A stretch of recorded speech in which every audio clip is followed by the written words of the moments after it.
Tano ni Owu begwan akohyia no. Tano dru ntem a onipa no betena ate asefo mu onwu. Na se Owu dru ho ntem a Obomofo no hu Tano ne senia oye okokroko tumfo ne fa no. Okotoe da obuo sronko edi kire no. Tano eni je obomofo no hu inti omana kwaba to nsafre ne se o medi enwumedwa ne woni fie. Anka waitre se Tano edi Owu sunkunima ono na obehwe enipa so ahyehye won hyebre. Oni obomofo no nanti ko enim efri se bebia na ode ne bae no ben sumsum wiase na nipa ntumi ntena ho nche.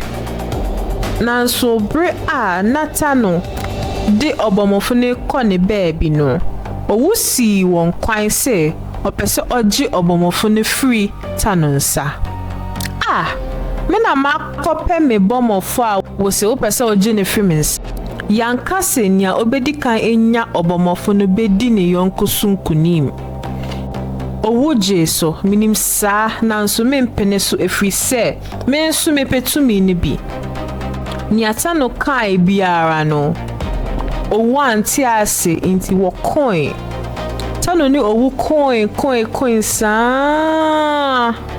Watu nyom wabubo won ho wachire won tumi nanso esanse won benu yetipenfu na obi tumi enche ne yonko de no wo bedru ntiase a ebema won benu tumi wonipa so inti enhihye a omodru nuni se nipa da se ni yare pira anase beka enchini egu wo mrekwa aduan si jaso a Tano ni Owu begwan akohyia no.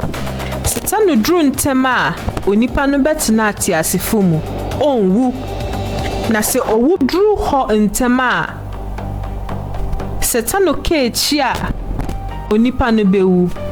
Owu beko akoja no wo sunsum wiase. Nhihye yi nti na nipa hye ase wui. Medam ase se mo tie me, mo like na mo subscribe. Ni enko yenim.